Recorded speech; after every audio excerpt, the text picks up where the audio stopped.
Welcome to the Deep Dive. Today we're tackling something really thought-provoking. It's all about how our intentions, our beliefs kind of connect with actually achieving what we set out to do. Yeah, and this whole exploration kicked off because one of you asked a really great question about the Islamic concept of dua, or supplication. Right, dua.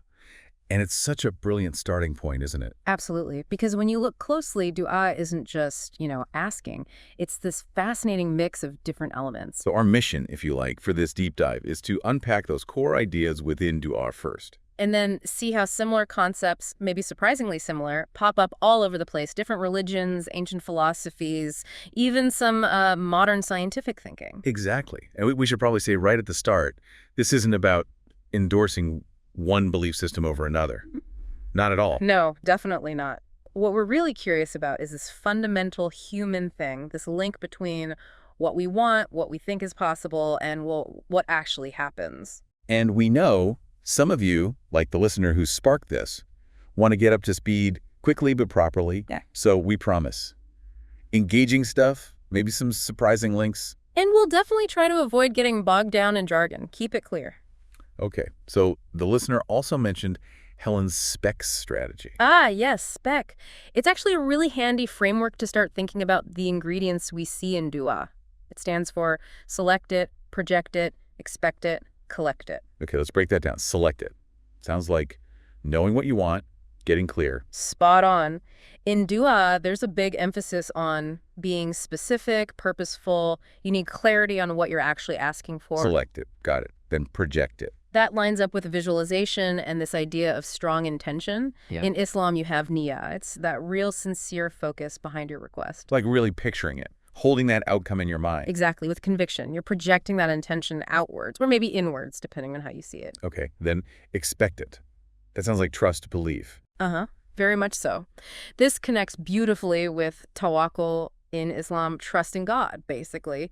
But it's more than just passive waiting. Right, it's like a confident expectation, being optimistic that things will work out, but not. Not just sitting back, it's an active trust. You expect the best, you maintain hope, but you're also engaged. Which leads nicely to collect it, the action part. Precisely. This is the practical side, the effort, the work, the amal that needs to go along with the supplication. So it's not just wishing. It's like dua and your actions are intertwined.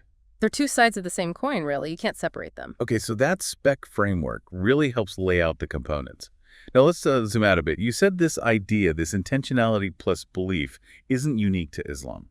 Far from it. That's what's so remarkable. You see this core concept echoing across so many different faiths. Take Christianity, for example. Okay, prayer and faith. Exactly. The idea of faithful prayer, trusting in God's provision. It's not just reciting words. There's this element of confident expectation. Think about that verse. Mark 11.24, Yeah. whatever you ask for. That's the one. Believe that you have received it and it will be yours. That really puts the emphasis on the belief part of the equation. Yeah, that's a strong link to expect it and tawakkul. What about Judaism? Well, in Judaism, you have tefillah.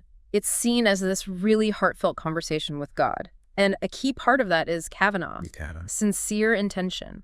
It means praying with clarity, with genuineness, and this deep trust that God hears and will respond. So again, you see clarity and trust. So it's the inner state, the intention that's crucial across these traditions, not just the words. Absolutely. And if we look further east, say Hinduism, Okay. you find sankalpa. This is setting a really clear, specific intention before you start a ritual or meditation.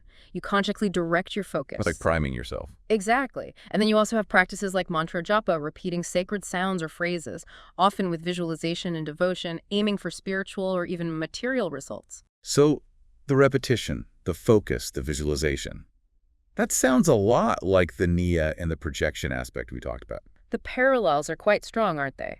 This idea of consciously setting an intention seems to prepare the mind for both belief and action. It's been around for ages. Okay. And Buddhism. How does that fit, since the concept of God might be different? That's a good point. While it might not involve a deity in the same way for everyone, you find practices like metta meditation, loving kindness, and various visualization techniques. Aimed at what? often at cultivating positive states of mind, like compassion, or visualizing positive life conditions. So while the target might be internal states or conditions rather than a direct appeal to God, the principle of using focused intention and expectation to shape reality, or at least one's experience of it, is still there. Interesting. So the mechanism might be framed differently, but the core idea of intentional focus persists. Precisely.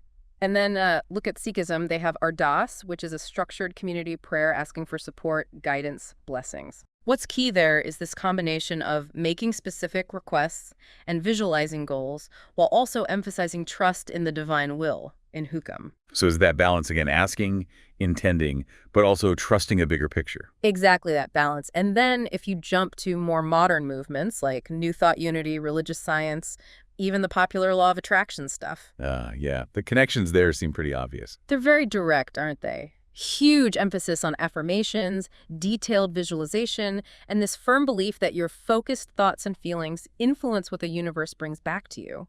It maps almost perfectly onto project it and expect it. It really is fascinating how these contemporary ideas seem to just repackage very ancient practices. It does seem that way. When you step back and look at all of them, ancient, modern, East, West, these core threads keep reappearing. Clarity of intention. Yep. Visualization, getting your emotions involved. Trust, expecting a response. And often taking action that lines up with what you're asking for. Okay, so we've seen this thread across different cultures and faiths. Now, here's where I think it gets really interesting. Let's dig into the history. How far back does this stuff actually go? When did people first start thinking like this? That's the million-dollar question, isn't it? And honestly, pinpointing the absolute origin is, well, probably impossible. The idea feels so basic, so intuitive to being human. Right, like asking for help or hoping for something good is pretty fundamental. Exactly. But we can look at some of the earliest recorded spiritual practices and see these elements showing up quite clearly. Okay, so where do we start the historical tour? Let's maybe start with ancient Egypt. We're talking way back, like 3100 BCE onwards. Wow, okay. Their rituals, their prayers, they were often very specific, calling on gods and goddesses for particular things, protection, a good harvest, healing. And crucially, there was often a strong element of visualizing the desired outcome, really expecting those divine blessings. Do we have, texts that show this? Oh, absolutely. Think about the famous Book of the Dead from around 1550 BCE. It's packed with spells, prayers, affirmations. For the afterlife, right? Exactly. Designed to guide the soul. And the whole point was reciting these words, visualizing the journey, believing it would ensure safe passage. So even for something as abstract as the afterlife, you see intention and visualization aimed at a specific result. So focus and visualization, even for what happens after death. That's deep. It is.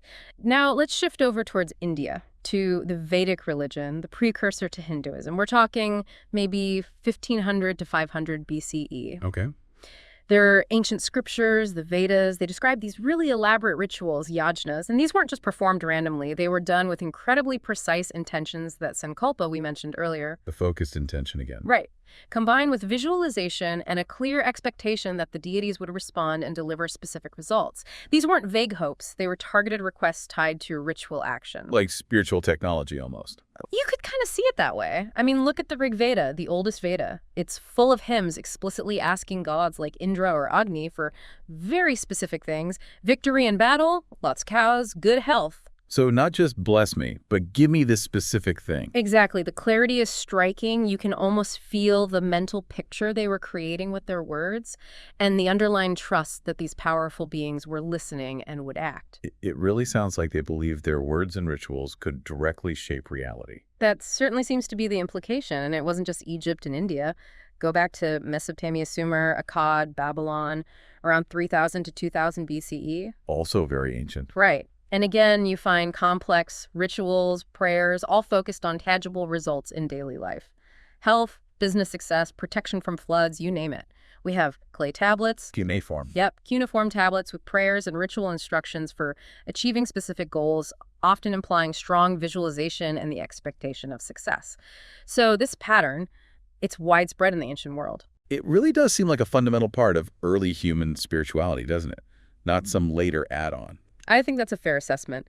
Even look at ancient Zoroastrianism, emerging around, say, 1500 to 500 BCE. Okay. Again, Prayers to their main deity, Ahura Mazda, with clear intentions. They had sacred words, mantras to recite, and a big focus on mentally visualizing good winning out over evil. The core belief was that your sincere thoughts, words, and deeds actually influenced the cosmic battle, influenced reality itself. So your inner state had outer consequences. That was central to their worldview. Yeah. The Avesta, their holy text, really emphasizes mental focus and righteous intention. And what about ancient China? Did similar ideas show up there? They did, maybe expressed a bit differently. Around 500 BCE, with the rise of Taoism and Confucianism, you see an emphasis on intentional thought and clear purpose. Taoism especially talked about cultivating inner harmony and aligning with the Tao, often through practices that involve focused intention and a kind of visualization of flow and balance. More internal, maybe. Perhaps more focused on inner alignment shaping outer experience. The Tao Te Ching, for instance, has verses that subtly suggest our inner state, our intentions and expectations, colors how we perceive and interact with the world. It's just quite amazing how these threads weave through so many different ancient cultures, geographically separated, developing independently, perhaps. It really is remarkable. And if you had to point to places where these ideas were documented really early and systematically, you'd probably look closely at ancient Egypt and the Vedic tradition in India. They really laid out principles of prayer, intention, visualization, and expecting a response in ways that likely influenced many later spiritual paths. Okay, so we've traced this deep historical current across cultures. Now, modern science. You mentioned quantum physics earlier. How on earth could that connect? This is where it gets really fascinating, potentially controversial too, right? It certainly is fascinating, and yes, definitely tread carefully here. It's crucial, like super important to say up front that these connections are mostly philosophical or metaphorical. Not hard science saying dual works because of quantum physics. Exactly. We're not claiming that. But the parallels in the concepts, the language used, it's intriguing, and it makes people think about consciousness and reality in new ways. Okay, understood. So what are these parallels? Lay it on us. Well, one of the most common ones people talk about is the observer effect. Right. In quantum mechanics, just looking at something changes it. Basically, yeah. Measuring a quantum particle forces it out of a state of potential into a definite state. So the philosophical leap some people make is, could our focused consciousness, our intention, like in dua, somehow act like an observer? Could it subtly influence the probabilities of reality unfolding in a certain way? So the act of focusing our attention, our intention, might somehow nudge things. That's the metaphorical idea being explored. It's like our consciousness isn't just passively watching, but maybe actively participating in what manifests. Again, metaphorically speaking for the most part. Okay. What else from the quantum world? Another big one is quantum entanglement, this bizarre phenomenon where two particles become linked. And what happens to one instantly affects the other no matter how far apart. Spooky action at a distance, Einstein called it. That's the one. So people sometimes use entanglement as a metaphor for the deep interconnectedness that spiritual traditions often talk about. The idea in dua that you're connected to a higher power, or that we're all part of some larger whole. Entanglement offers a kind of scientific-sounding language for that feeling of connection. A metaphor for non-local connection. Makes sense. Then there's quantum superposition. The idea that before measurement, a particle exists in multiple states, multiple possibilities, all at once. Like Schrodinger's cat being both alive and dead until you look. Exactly. So the parallel drawn here is with visualization and setting intentions. Could it be that by focusing our intention on one specific outcome, we are, in a way, selecting or collapsing the wave function towards that possibility out of many potential futures? So our focused mind helps bring one potential reality into being. That's the line of thought. It resonates with the idea of creation through focus. And finally, there are even some more fringe, speculative theories suggesting consciousness itself might be a quantum phenomenon. Wow, okay. That's a big leap. It is a huge leap, and not widely accepted at all in mainstream physics or neuroscience. But if consciousness had quantum properties, then theoretically, focused intention could potentially interact with physical reality at a fundamental quantum level. But you stressed the caution earlier. Mainstream science isn't really there. Not even close, for the most part. Quantum physics describes the subatomic world incredibly well, but applying it directly to large-scale things like human intention and everyday events, that's where it becomes highly speculative and philosophical. These parallels are thought-provoking, they offer interesting language. But they are scientific proof that praying changes quantum states in the way we might wish. Precisely.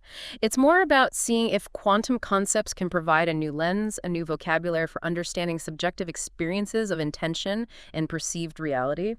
The value is more philosophical right now. Okay, but if we're going down this rabbit hole of interconnectedness, you hinted at microbes and water. How could they possibly tie into quantum effects and intention? That seems like another big jump. It is another big jump, and we're definitely getting into territory that's even more on the cutting edge and, frankly, more speculative. Yeah. But it ties into this theme of hidden connections. Okay, so start with the microbes. We know we're full of them, the microbiome. Exactly. Trillions of them. And they influence everything, our digestion, our immune system, even our mood and thoughts. Plus, think globally. Microbial ecosystems everywhere are interconnected, swapping genes, sending signals. It's like a planetary network. A world within us and a world connecting us. Right. Now, add in quantum biology. This is a relatively new but more accepted field looking at whether quantum affects weird things like tunneling or coherence play functional roles in biological processes. Like in photosynthesis. Photosynthesis is a key example, maybe in how enzymes work too. So the idea is maybe these microbes within us and around us are utilizing or are sensitive to quantum phenomena in some way. Okay, quantum effects potentially happening in microbes. Now, where does water come in? This is where it gets really controversial, but stick with the thread. Water is obviously essential for all life, including microbes. Some researchers propose that water itself might have subtle quantum properties, like coherence, that could affect biology. Like Gerald Pollack's fourth phase, or easy water. That's one line of thinking. Pollack suggests water near surfaces can form this structured, gel-like phase, which might be influenced by electromagnetic fields, maybe even quantum effects, and this could impact microbes living in or near it. And then there's the whole water memory idea. Even more controversial, yes, associated with researchers like Montagnier and before him, Benveniste. The hypothesis is that water can somehow retain an imprint or memory of substances dissolved in it, perhaps via electromagnetic signals with quantum-like properties. Which, if true, would be revolutionary. But it's highly debated. Highly debated is an understatement. Mainstream chemistry and physics are very skeptical, but if you follow that speculative thread... Okay, let's try it. Connect the dots. Intention, like dua, quantum physics, microbes, water. What's the hypothetical chain? Okay, purely hypothetically. Focused intention, dua, creates subtle bioelectromagnetic field changes. These fields potentially influence the quantum structure or coherence of water within the body. This structured or informed water then affects microbial communication and function, leading to downstream physiological or even psychological effects. Oh, wow. That is a chain, all right. Very speculative. Extremely speculative. Let's be absolutely clear. There is no solid mainstream scientific evidence supporting that entire chain right now. It's stitching together several highly debated or frontier ideas. But the idea behind it resonates with that theme of deep interconnectedness. Exactly. It aligns with holistic worldviews where mind, body, environment, maybe even quantum fields are all interacting in ways we don't fully grasp yet. It even echoes things like the Gaia hypothesis Earth as one big self-regulating system. So the science is definitely not settled, maybe not even started on some of these links, but the philosophical picture is one of profound connection. That's a good way to put it. Science is rightly cautious and demands rigorous proof. But these ideas are floating out there, being explored at the edges, pushing us to think about connections we might otherwise miss. Okay, so let's try and bring this incredible journey full circle then. We started with a listener's question about Islamic dua and Helen's SPEC strategy. Right, that practical framework. Select, project, expect, collect. Then we saw how those core elements, intention, visualization, belief, action, show up across so many different religions and spiritual paths. From Christianity and Judaism to Hinduism, Buddhism, Sikhism, even New Thought. Then we dug deep into history, finding these ideas way back in ancient Egypt, the Vedic culture, Mesopotamia. It seems ancient. A really old fundamental human impulse, it seems. And finally, we dipped our toes into the very deep and maybe murky waters of quantum physics, microbes, and water. Exploring those fascinating, though still highly speculative, potential links and metaphors for interconnectedness. And what really stands out, I think, is that even if those far-out scientific connections are still way up in the air, the sheer consistency of these core principles, intention, belief, action across millennia and cultures, That has to tell us something important, doesn't it? I completely agree. It suggests something fundamental about how humans engage with the world, with their goals, with the very nature of reality as they experience it. There's a powerful pattern there, regardless of the specific explanation. So, thinking about you, listening right now, Yeah. what's the big takeaway? What does all this mean for how you might approach your own life, your own goals? That's really the heart of it, isn't it? It's an invitation, maybe, to consider the potential power residing in your own focused intention.